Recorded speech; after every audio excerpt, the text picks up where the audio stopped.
तो स्टूडेंट्स, आज हम शुरुआत करते हैं एक नए सब्जेक्ट की, और उस सब्जेक्ट का नाम है आपका ऑपरेटिंग सिस्टम्स। तो जैसे ऑपरेटिंग सिस्टम आप सब जानते हैं कि किसी भी कंप्यूटर में हमें कोई भी टास्क परफॉर्म करना है तो उसके लिए हमें एक ऑपरेटिंग सिस्टम की ज़रूरत होती है। उसके बिना हम कोई भी टास्क परफॉर्म नहीं कर सकते।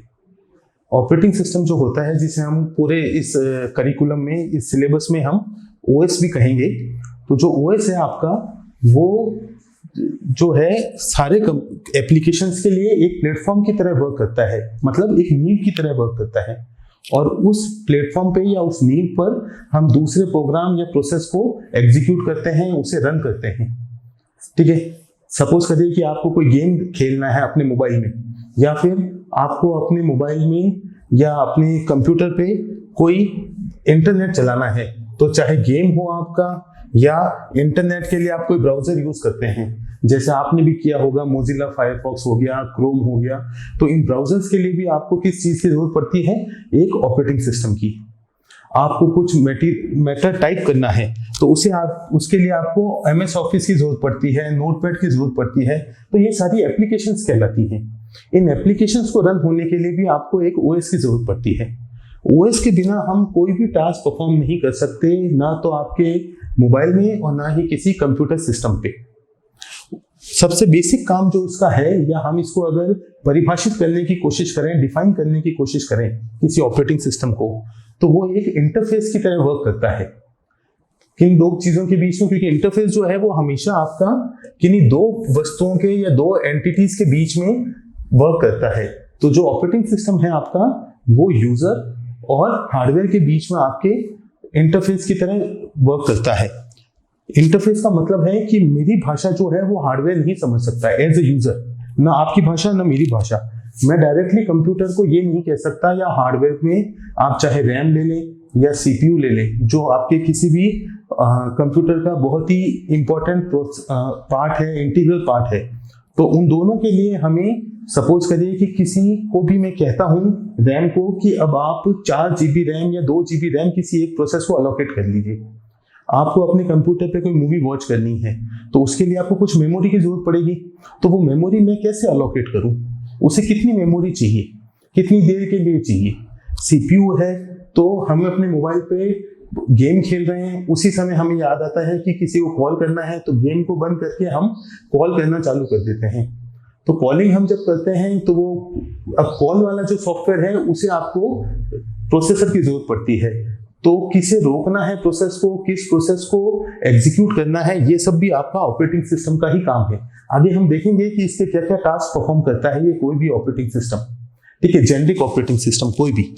ठीक है, हमें कंप्यूटर की भाषा समझ में नहीं आती, ना कंप्यूटर मेरी भाषा समझता है। तो इसके लिए हमें बीच में एक मीडिएटर की जरूरत पड़ती है, जो हम दोनों के बीच में इंटरप्रेटर का वर्क करे। वो काम आपका एक ऑपरेटिंग सिस्टम होता है। एंड ऑपरेटिंग सिस्टम जो है, कंप्यूटर की लैंग्वेज जाने बिना ही मेरा काम हो जाता है, without knowing how to speak the computer language. जैसे मुझे सपोज करिए कि जापानी भाषा आती है और आपको फ्रेंच भाषा आती है, तो हम आपस में कम्युनिकेट नहीं कर पाएंगे। उसके लिए हमें एक इंटरप्रेटर की जरूरत पड़ेगी। तो वही काम आपका ऑपरेटिंग सिस्टम करता है। ठीक है, ये मेरे द्वारा दिए गए जितने भी कमांड्स हैं वो एक्सेप्ट करता है, और उन कमांड्स को वो आगे पास ऑन कर देता है हार्डवेयर से, और जो भी आउटपुट आता है वो वापस मुझे प्रोवाइड करवा देता है। ठीक है, जैसा मैंने पहले भी बताया, कंप्यूटर में कोई भी टास्क परफॉर्म करना, कोई भी कार्य को पूरा करना संभव नहीं है अगर आपके कंप्यूटर में ऑपरेटिंग सिस्टम नहीं है। ठीक है, तो कंप्यूटर की भाषा अगर हम समझें तो उसमें ऑपरेटिंग सिस्टम का क्या रोल रहता है, वो कहां पर रिजाइड करता है। ठीक है, उसका अस्तित्व जो है वो कहां पर आपका मौजूद है। तो सबसे बॉटम लेयर अगर हम माने किसी भी कंप्यूटर की, तो वो हो गई आपकी कंप्यूटर हार्डवेयर। हार्डवेयर की हम बात करें तो क्या क्या हो सकता है वो? हार्डवेयर का मतलब आपका CPU हो सकता है, जिसे आप प्रोसेसर कहते हैं। हार्डवेयर का मतलब आपकी मेमोरी हो सकती है, जिसे हम कहते हैं कि रैम। तो ये मेमोरी होगी। हार्डवेयर का मतलब इनपुट आउटपुट पेरिफेरल्स हो सकते हैं, जैसे कीबोर्ड हो गया, माउस हो गया, आपका प्रिंटर हो गया, स्कैनर हो गया। तो ये सारे आपके हार्डवेयर हैं। सबसे जो ऊपर वाली लेयर है उसमें आपके अलग अलग यूजर्स जो है वो वर्क कर रहे हैं किसी कंप्यूटर पे। तो अलग अलग यूजर्स हैं और वो अलग अलग टास्क परफॉर्म कर रहे हैं। सपोज करें कि मल्टी यूजर ऑपरेटिंग सिस्टम है, या आप ज्यादा कॉम्प्लेक्स लग रहा है तो आप इसको एक ही यूजर मान लीजिए, जैसा आपको सही लगे। तो एक यूजर जो है वो कोई कंपाइलर रन कर रहा है, सपोज करिए टर्बो सी का कोई सी का प्रोग्राम उसे रन करना है। दूसरा यूजर जो है वो टेक्स्ट एडिटर यूज कर रहा है। टेक्स्ट एडिटर मतलब ये तो हो गया आपका टर्बो सी एग्जांपल के हिसाब से। ये जो टेक्स्ट एडिटर है ये आप मान लीजिए कि वो कोई एमएस ऑफिस जो है वो सॉफ्टवेयर यूज कर रहा है। तीसरा जो है वो असेंबलर यूज कर रहा है, उसी कंपाइल को उसने असाइन करके वो असेंबल यूज कर रहा है। और चौथा जो है आपका यूजर वो डेटाबेस सिस्टम यूज कर रहा है। डेटाबेस सिस्टम मान लीजिए एसक्यूएल मान लीजिए, ओरेकल मान लीजिए, तो कोई भी डेटाबेस सिस्टम हम ले सकते हैं, तो वो यूज कर रहा है। ठीक है, तो ये सारे जो सॉफ्टवेयर हैं ये कहलाते हैं आपके एप्लीकेशन प्रोग्राम्स। सिस्टम प्रोग्राम्स कह लीजिए, एप्लीकेशन प्रोग्राम्स कह लीजिए, सिस्टम सॉफ्टवेयर कह लीजिए। ठीक है, तो ये सारे आपके एप्लीकेशंस हैं, एप्लीकेशन प्रोग्राम्स कहेंगे हम इनको पूरे सेमेस्टर में। ठीक है, तो अब यूजर का ये जो प्रोग्राम्स उसने रन किए हैं, इन्हें अपने एग्जीक्यूट होने के लिए इनको हार्डवेयर की जरूरत पड़ती है, इसको और इसकी जरूरत पड़ती है हार्डवेयर की, और डायरेक्टली ये इंटरेक्ट नहीं कर सकते। तो वहीं पे आपका ऑपरेटिंग सिस्टम जो है ये अपनी मौजूदगी जो है वो शो करता है। ठीक है, वो जो आपका डिजायर्ड हार्डवेयर है उसे प्रोवाइड करवाता है यूजर एप्लीकेशंस को।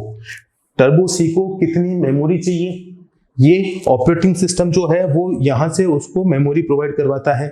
उसे कितनी रैम चाहिए, उसे कौन सा इनपुट कहां से फेच करना है, कहां उसको प्रोवाइड करवाना है, ये सारा काम आपके ऑपरेटिंग सिस्टम का है। तो फिर से इटरेट करते हैं कि ये जो ऑपरेटिंग सिस्टम है it acts as a interface, ये एक इंटरफेस की तरह वर्क करता है। ठीक है, चलिए, तो ऑपरेटिंग सिस्टम जैसे हम यूज करते हैं आज की तारीख में, शुरुआत से ऐसा नहीं था। अगर हम इनकी इतिहास पे नजर डालें, ऑपरेटिंग सिस्टम के इतिहास पे, तो हम पाएंगे कि पिछले कुछ दशक में आपके जो ऑपरेटिंग सिस्टम्स हैं वो काफी सारे चेंजेस के थ्रू गुजरे हैं। तो उन सारे चेंजेस को हमने एक टेबल की फॉर्म में शो करने की कोशिश की है। तो यहाँ पर जनरेशन है, तो हम कहते हैं कि जो सबसे पुराने कंप्यूटर हैं, सबसे पुराने आपके ऑपरेटिंग सिस्टम्स हैं, उनको हम जनरली फर्स्ट जनरेशन में रखते हैं। जैसे आपके कंप्यूटर की जनरेशन थी उसी तरीके से ओएस की जनरेशन है। ठीक है, तो ये जो ड्यूरेशन थी ये 1945 में आपके पहले कंप्यूटर जो है वो मास प्रोडक्शन में आए थे। तो उनमें जो इलेक्ट्रॉनिक डिवाइस यूज होती थी वो थी वैक्यूम ट्यूब्स, और जो ओएस वो यूज करते थे वो थे आपके प्लग बोर्ड्स, जैसे हम पंच कार्ड्स भी जिसे यूज करते थे। उसके बाद आपके सेकेंड आपके जनरेशन है जो आपकी 1955 से लेकर 1965 तक हम लमसम मान सकते हैं। वहां पर आपके जो ऑपरेटिंग सिस्टम्स थे वो थे बैच सिस्टम्स। वहां पर आपके उस जमाने में एक साथ दो काम करना किसी कंप्यूटर के लिए पॉसिबल नहीं था, जैसा हम आज करते हैं मल्टी प्रोग्रामिंग, मल्टी प्रोसेसिंग, वो पॉसिबल नहीं था। तो हम बैच सिस्टम्स यूज करते थे कि एक जैसे जितने भी जॉब्स हैं, जितने भी काम हैं, एक जैसे प्रोसेसेस जिन्हें हम कहेंगे, वो एक साथ इकट्ठा करके उनको बिना किसी यूजर के इंटरवेंशन के या बिना किसी यूजर की मौजूदगी से हम एक के बाद उनको एग्जीक्यूट करते रहते थे। पहला प्रोसेस पूरा हुआ, फिर दूसरा चालू हुआ, फिर दूसरा पूरा हुआ, उसके बाद तीसरा चालू हुआ। तो इसमें यूजर के साथ इंटरेक्शन नहीं था, यूजर का इनपुट उसमें नहीं होता था। तो ये सारे जो सिस्टम्स थे वो आपके बैच सिस्टम्स को यूज करते थे। तो आपका जो ओएस है वो आपका बैच सिस्टम्स था। और हम आगे आ गए तो 1965 से जो 1980 के लगभग का टाइम है, तो उनमें इंटीग्रेटेड सर्किट्स जो हम यूज करते हैं आज भी, आज तो हम लार्ज स्केल इंटीग्रेशन यूज करते हैं, तो आईसीज यूज करते हैं। तो आईसीज में हम मल्टी प्रोग्रामिंग का कंसेप्ट यूज करते थे। ये जो आपका ऑपरेटिंग सिस्टम है मल्टी प्रोग्रामिंग, इसमें हम क्या करते हैं कि अलग अलग प्रोसेसेस को साइमल्टेनियसली रन करते हैं, और जो सीपीयू का टाइम है वो थोड़ा थोड़ा उन सबको अलोकेट कर देते हैं। ठीक है, तो यूजर को ऐसा लगता है कि उसके पास 4 सीपीयू है, जबकि ऑपरेटिंग सिस्टम क्या करता है कि थोड़ी देर के लिए एक को रन करता है, फिर उससे सीपीयू लेके दूसरे को प्रोवाइड करवा देता है, फिर उससे सीपीयू लेके तीसरे को प्रोवाइड करवा देता है, पर यूजर को इस बात का पता नहीं चलता। ठीक है, तो हम मल्टीपल टास्क एक साथ कर सकते हैं अगर हमारे पास सीपीयू एक है तो भी। वो कंसेप्ट कहलाता है आपका मल्टी प्रोग्रामिंग। और आगे आते हैं तो जो फोर्थ जनरेशन है वो 1980 से चालू हुई थी, जिसमें आपके पर्सनल कंप्यूटर का एरा आ गया, जिसमें माइक्रोसॉफ्ट और एप्पल ने पर्सनल कंप्यूटर्स की बात करनी चालू करी। ठीक है, तो स्टीव जॉब्स है, बिल गेट्स है, तो इन लोगों ने ऐसा सोचा कि आने वाले टाइम में लोग अपने घर के लिए कंप्यूटर खरीदेंगे। उससे पहले ऐसा नहीं होता था। कंप्यूटर की जरूरत सिर्फ उसी को पड़ती थी जो बड़ी बड़ी कंपनीज हैं उन लोगों को। आम आदमी पर्सनल कंप्यूटर नहीं खरीदता था, क्योंकि उस समय कोई गेम चलते नहीं थे कंप्यूटर पे, उस समय कोई मूवीज आप देख नहीं सकते थे, इंटरनेट उस समय सबके लिए था नहीं, तो कोई कंप्यूटर खरीद के करेगा भी क्या। तो 1980 के बाद से पीसी का एरा चालू हुआ, पर्सनल कंप्यूटर एरा। ठीक है, तो वही आपका आज तक कंटिन्यू है, जब यूजर्स पर्सनल कंप्यूटर खुद के लिए खरीद रहे हैं, क्योंकि वो कई सारे टास्क एक ही मशीन पर परफॉर्म करना चाहते हैं। ठीक है, उससे पहले ये बात किसी ने सुनी नहीं थी, ना किसी ने सोची थी कि लोग अपने घर के लिए कंप्यूटर लेंगे, क्योंकि कोई कंप्यूटर ले भी लेगा तो घर पे वो करेगा क्या, उसके पास उसको रन करने के लिए एप्लीकेशंस तो है ही नहीं। आगे बढ़ते हुए, तो अब ऑपरेटिंग सिस्टम जो है, जैसा मैंने बताया कि इसके बिना आपके कंप्यूटर में कोई भी टास्क परफॉर्म नहीं हो सकता, तो ये बात तो सही है। लेकिन और टास्क ये क्या परफॉर्म करता है, और कौन कौन सी सर्विसेज है जो यूजर को प्रोवाइड करवाता है। ठीक है, तो उस ऑपरेटिंग सिस्टम जितने काम करता है उतना तो हमें अंदाजा भी नहीं है, हम तो जानते भी नहीं कि ये टास्क ओएस परफॉर्म करता है। कई टास्क तो ऐसे लगते हैं कि वो हम परफॉर्म कर रहे हैं, क्योंकि हम तो क्या करते हैं, किसी फाइल को डबल क्लिक करते हैं और वो मूवी चालू हो जाती है। हम किसी एमएस ऑफिस के किसी वर्ड डॉक्यूमेंट को डबल क्लिक करते हैं और वो चालू हो जाता है या ओपन हो जाता है एडिट के लिए। लेकिन कैसे ये काम हो रहा है, पीछे इसको किन किन प्रोसेस से गुजरना पड़ रहा है, वो सारा आपका ऑपरेटिंग सिस्टम ही मैनेज करता है। तो कुछ सर्विसेज ये प्रोवाइड करवाता है किसी यूजर के लिए, फॉर द यूजर, कि इन सर्विसेज के थ्रू वो यूजर को कुछ फायदा होता है उन सर्विसेज से, यूजर के बेटरमेंट के लिए, बेनिफिट के लिए। और कुछ काम ऑपरेटिंग सिस्टम करता है जो यूजर के लिए तो डिट्रीमेंटल या फिर इफेक्टिव नहीं है, लेकिन वो सिस्टम की अच्छी तरीके से एग्जीक्यूशन चलता रहे, सिस्टम अच्छी तरीके से अपना रन करता रहे, स्मूथ कंडक्शन होता रहे, उसके लिए वो प्रोवाइड करवाता है कुछ सर्विसेज। तो हमने जितने भी सर्विसेज हैं ऑपरेटिंग सिस्टम की, उनको हमने दो पार्ट्स में डिवाइड कर दिया है। कुछ सर्विसेज जो यूजर के लिए प्रोवाइड करवाता है, और कुछ काम ऑपरेटिंग सिस्टम करता है जिससे पूरे सिस्टम का ही फायदा हो रहा है, सिस्टम का एग्जीक्यूशन बेटर होता है। तो सबसे पहले हम वो सर्विसेज देखते हैं जो वो यूजर के लिए प्रोवाइड करवा रहा है। सबसे पहली सर्विस जो उनमें से है वो है यूजर इंटरफेस। एकदम सही बात भी है पहली सर्विस, क्यों? अगर मुझे कुछ नजर ही नहीं आएगा तो मैं टास्क परफॉर्म कैसे करूंगा। तो यूजर इंटरफेस का मतलब है कि मुझे कुछ भी टास्क परफॉर्म करने के लिए कुछ इंटरफेस की जरूरत है। जैसे यहाँ पर ये व्हाइट बोर्ड है, तो मुझे अगर कुछ यहाँ पर लिखना है तो एक इंटरफेस की जरूरत पड़ती है। उसी तरीके से कंप्यूटर सिस्टम पे मुझे कुछ काम करना है तो एक इंटरफेस की जरूरत पड़ेगी जिसपे मैं कुछ कमांड दे सकूं अपना। इन सारे इंटरफेस को हम दो पार्ट्स में डिवाइड कर देते हैं। जो सबसे पहला तरह का इंटरफेस है वो है आपका कमांड लाइन इंटरफेस, जिसे हम कहते हैं CLI और द कमांड लाइन इंटरफेस।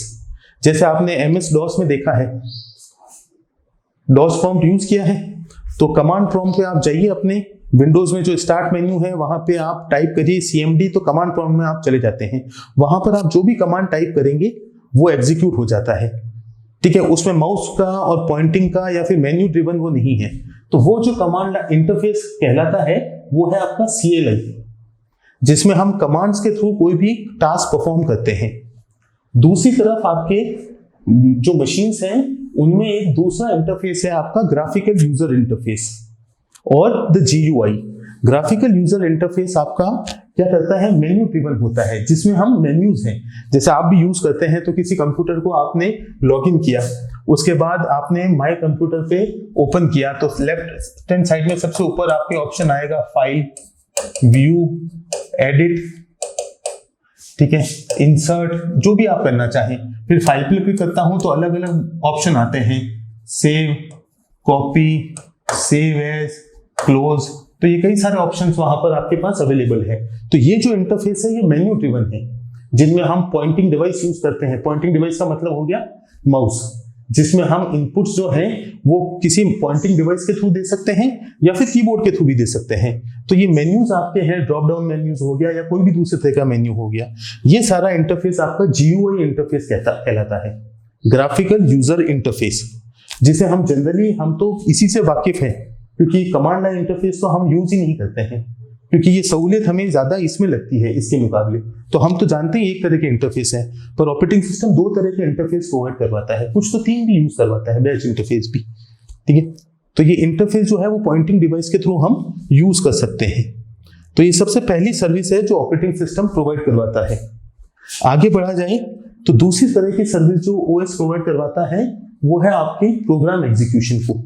कहने का मतलब है कि प्रोग्राम को लोड करने के लिए हम क्या करते हैं, किसी भी फाइल पे हमने डबल क्लिक किया तो वो ओपन हो गई, या फिर राइट क्लिक करके हमने उसको रन किया तो ओपन हो गई, या फिर उस पर एक क्लिक करके एंटर प्रेस किया तो ओपन हो गई।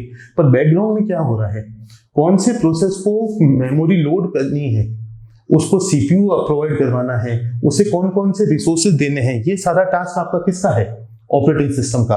तो ये ऑपरेटिंग सिस्टम क्या करता है कि एक ऐसा एनवायरनमेंट प्रोवाइड करवाता है यूजर को जिसके थ्रू वो कन्वीनियंटली या बहुत ही आराम से अपने सारे प्रोग्राम्स को रन कर सके। यूजर को मेमोरी की डिटेल्स जानने की जरूरत नहीं है, सीपीयू को ये बताने की जरूरत नहीं है कि किसी एक प्रोसेस P1 को तो रोको और उसकी जगह P2 को चलाओ, थोड़ी देर बाद वापस P1 को रन करो, तो जो पुरानी स्टेट हमने सेव की थी P1 की, उसी के आगे से उसको एग्जीक्यूट करना है हमें। तो ये कैसे सेव होती है, कहां सेव होती है बफर में, ये सारा टास्क कौन परफॉर्म कर रहा है, आपका ऑपरेटिंग सिस्टम। ठीक है, किसी भी प्रोसेस को हम रन करते हैं तो उसे कुछ मेमोरी प्रोवाइड करवानी पड़ती है। जब वो टास्क परफॉर्म हो जाता है तो जो मेमोरी हमने उसे दी थी वो उससे वापस लेनी पड़ती है, उससे छीननी पड़ती है। तो सिर्फ मेमोरी की बात नहीं है, सीपीयू भी उससे लेना है।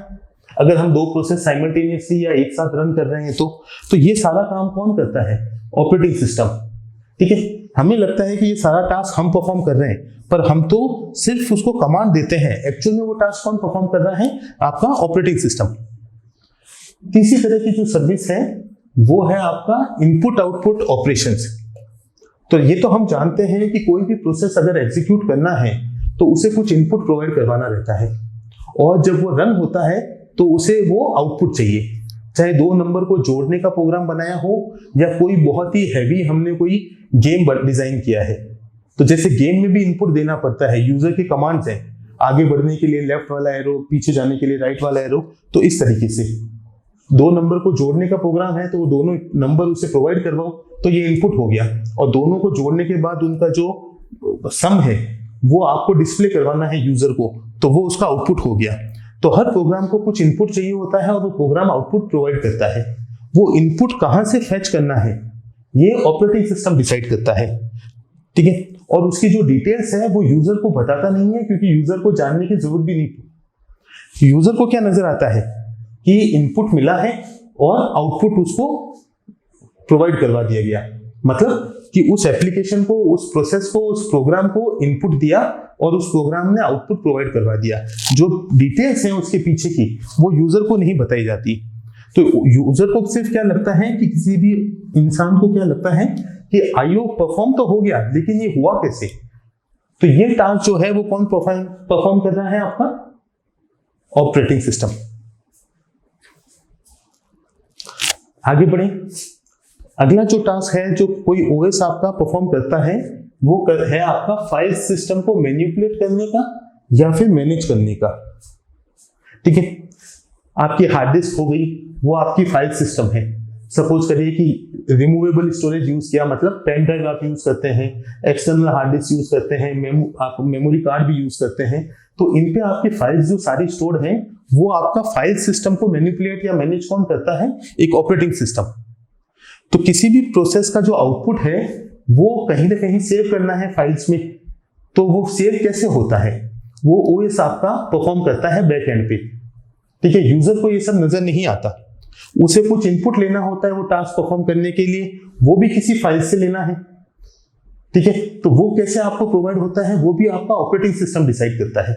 मैंने कहा कि दो फाइल्स हैं आपकी F1 और F2, इन दोनों को जोड़ो और जो तीसरी फाइल है F3 इसमें उनको पेस्ट कर दो। तो F1 में जो भी डिटेल्स रिटर्न है, जो भी डेटा आपका F1 में लिखा हुआ है, उसके बाद F2 वाला डेटा भी उसके आगे जोड़ दो और इन दोनों को मिला के F3 में स्टोर कर दो। तो इनपुट लेना है, कैसे लेना है, F1 से F2 से एक नई फाइल क्रिएट करनी है और उसमें डेटा आपको अपेंड करना है। तो ये सारा टास्क जो है वो ऑपरेटिंग सिस्टम आपका परफॉर्म करता है। कौन सी फाइल्स को कहाँ स्टोर किया ये भी आपका ओएस डिसाइड करता है, यूजर नहीं। हम तो क्या करते हैं कि डी ड्राइव में आपने ए नाम का कोई फोल्डर है, उसमें आपने उस फाइल को स्टोर कर दिया F3 को, पर F3 आपकी एक्चुअल में जाके लॉजिकली ये शो हो रहा है फोल्डर, एक्चुअल में वो कहाँ आपके हार्ड डिस्क में स्टोर है ये ओएस डिसाइड करता है कि F3 को कहाँ रखा जाए। ठीक है, ये फोल्डर जब हम क्रिएट करते हैं तो सिर्फ अपनी सुविधा के लिए करते हैं। ठीक, तो यूजर को स्टोरेज मैनेजमेंट की चिंता करने की जरूरत नहीं है, ऑपरेटिंग सिस्टम ये टास्क खुद परफॉर्म करता है। आगे बढ़ा जाए, अगला जो सर्विस है वो है आपकी कम्युनिकेशंस की। कई बार दोस्तों ऐसा होता है कि जो प्रोसेसेस हैं, एक या एक से अधिक प्रोसेस हैं, जब रन होते हैं तो उन्हें कोई मैसेज आपस में पास करने की जरूरत पड़ेगी।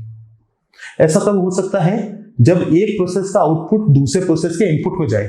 जैसे मैंने कहा कि P1 जो प्रोसेस है वो पूरा होने के बाद उसका जो भी आउटपुट है वो P2 में चला जाए और P2 को वो इनपुट की तरह मिल गया और P2 फिर रन होना चालू होगा।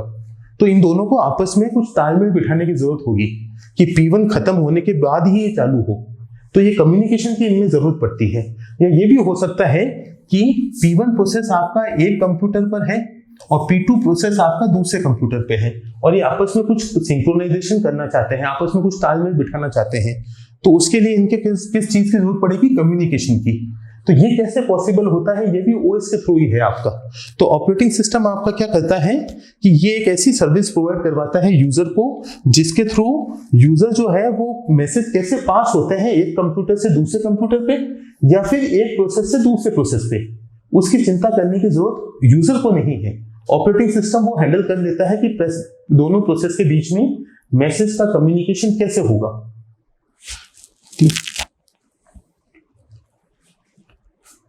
अगली जो सर्विस आपका ओएस प्रोवाइड करवाता है वो है आपका एरर डिटेक्शन की। कई बार हम जब रन करते हैं कोई प्रोसेस तो कोई एरर आ जाती है। जैसे मैं कोई सॉफ्टवेयर इंस्टॉल करता हूं और वो बताता है कि ये सॉफ्टवेयर जो है वो इंस्टॉल नहीं हो पाएगा। क्यों? क्योंकि कोई फाइल मिसिंग है। तो ये एक एरर क्रिएट हो गई। सपोज करिए कि वो इंस्टॉल हो भी गया लेकिन 2 साल बाद मैंने कोई एक सॉफ्टवेयर रन किया और उस समय वो रन नहीं हुआ। क्यों? क्योंकि कोई एक फाइल उसमें करप्ट हो गई। तो ऑपरेटिंग सिस्टम क्या करता है कि उस एरर को वो वहीं रोक देता है, दूसरे सिस्टम्स में या फिर पूरे अपने कंप्यूटर सिस्टम में उस एरर को आगे बढ़ने नहीं देता। उस एरर को या फिर जो गलती हो गई है उसको खामी को, उसको खराबी को पकड़ के वो उसको वहीं रोक देता है। तो ये एरर को डिटेक्ट करता है। ठीक है, एरर आपकी कुछ भी हो सकती है, कोई मेल फंक्शन हो सकता है, कोई फाइल करप्ट हो गई तो वो भी एक एरर है। मैंने कुछ ऐसी फाइल को डिलीट करने की कोशिश की जो पहले से आपकी ओपन हो रखी है या जिसकी परमिशन नहीं है तो भी एक डायलॉग बॉक्स आ जाता है। तो उन सबको ये हैंडल करता है। ठीक है, तो इन एरर्स को हैंडल करने के लिए यूजर को मेहनत करने की जरूरत नहीं है या चिंता करने की जरूरत नहीं है। तो यूजर का जो है वो काफी सारा टास्क जो है वो ओएस खुद ही परफॉर्म कर लेता है ताकि यूजर जो है वो नेसेसरी टास्क पे अपना ध्यान केंद्रित कर सके। उसे जो काम करना है यूजर उसमें करे, ये जो सारे काम हैं वो ओएस खुद ही कर लेता है। तो अभी तक हमने जो देखा वो सारी सर्विसेज आपकी ऑपरेटिंग सिस्टम की हैं जो किसी यूजर को वो फायदा पहुंचाती है, यूजर का काम आसान करने के लिए। पर ओएस सिर्फ वही काम नहीं करता जो यूजर के भले के लिए हो, वो कुछ काम ऐसे भी करता है जो सिस्टम को बेनिफिट पहुंचाते हैं, जिससे आपका सिस्टम जो है वो एफिशिएंटली रन होता रहे। उन्हें हम कहते हैं कि service provided for the system, जिससे यूजर को फायदा भले ही नहीं हो लेकिन सिस्टम आपका सुचारू रूप से चलता रहे। उनमें से सबसे पहली जो सर्विस है वो है आपकी रिसोर्स एलोकेशन की, और सबसे शायद ये जरूरी भी है, रिसोर्स एलोकेशन की। ओएस का सबसे मेजर काम है वो रिसोर्स एलोकेट करना है। रिसोर्सेस का मतलब कुछ भी हो सकता है। हमें अपना काम करने के लिए जिन भी चीजों की जरूरत पड़ती है वो आपका रिसोर्सेस हो गया। ये वीडियो देखने के लिए आपको एक स्क्रीन की जरूरत पड़ेगी, इंटरनेट कनेक्शन की जरूरत पड़ेगी, मुझे ये वीडियो बनाने में इस पेन की जरूरत है, ये व्हाइट बोर्ड की जरूरत है, मुझे यहाँ पर इस टेक्स्ट की जरूरत है, और भी कई सारी चीजें हैं। तो ये सारा काम करने के लिए मुझे जो भी चीजें चाहिए वो रिसोर्सेज हो गई। उसी तरीके से मुझे अपना काम अगर कंप्यूटर को करना है तो उससे रिसोर्सेज कौन कौन से हो सकते हैं। आपका प्रिंटर एक रिसोर्स हो गया, स्कैनर एक रिसोर्स हो गया, आपका सीपीयू है वो रिसोर्स है, मेमोरी रिसोर्स है, फाइल्स रिसोर्स है, ठीक है। तो ये सारे आपके रिसोर्सेज हैं। तो ऑपरेटिंग सिस्टम क्या करता है कि कौन से प्रोसेस को कितना रिसोर्स देना है और कब देना है, ये डिसाइड कौन करता है? Operating system. हर प्रोसेस को रैम अलोकेट करनी है, सीपीयू चाहिए। आप तो क्या करते हैं कि अपना कंप्यूटर ऑन किया और उसमें जो भी आपके फाइल्स पड़ी हैं तो आप उनको प्ले कर देते हैं, रन कर लेते हैं। तो आपका जो रैम है, सपोज करिए 8 GB रैम है और आपने एक मूवी रन कर दी M1 नाम से। इस M1 नाम की मूवी को कुछ मेमोरी अलोकेट करनी पड़ेगी। तो क्या मैं ये 8 GB की 8 GB इसको दे दूं क्या? वो तो सही नहीं होगा, क्योंकि बाकियों के लिए कुछ बचेगा नहीं और इसकी जरूरत भी नहीं है। तो इन 8 GB में से कितनी मेमोरी निकाल के इसको दें? कभी हमने ये सोचा है कि ये काम कौन कर रहा है? ये काम करता है आपका ऑपरेटिंग सिस्टम। मैंने ये काम कभी नहीं किया और मैं शर्तिया कह सकता हूं कि शायद आपने भी ना किया हो। दूसरा, अगर ये M1 मूवी चल रही है, उससे पहले M2 चल रही थी, तो इसको रोकना है और इसे रन करना है। इसको तो रोको और इसको चालू करो। तो ये काम कौन कर रहा है? हमने तो सिर्फ इसको डबल क्लिक किया या इसको रन किया, पर उसको लोड करना है मेमोरी में, उसको सीपीयू चाहिए। तो ये कौन डिसाइड कर रहा है? आपका ऑपरेटिंग सिस्टम। जैसे मैंने बताया, रिसोर्सेज है, वो आपका सीपीयू का टाइम हो सकता है, वो आपकी मेन मेमोरी हो सकती है, वो आपका फाइल सिस्टम हो सकता है, ठीक है, वो आपके इनपुट आउटपुट डिवाइसेस भी हो सकती हैं। तो ये सारे आपके रिसोर्सेज हैं जो हमें जरूरत पड़ती है, ठीक है। तो ये सर्विस भी आपका ओएस प्रोवाइड करवा रहा है। ओएस का सबसे मेजर काम तो रिसोर्स एलोकेशन का ही है। क्यों? क्योंकि हमें पता है कि रिसोर्सेज कभी भी आपको ज्यादा नहीं लगेंगे। हर बार ऐसा ही लगता है कि रिसोर्सेज जो है वो कमी है।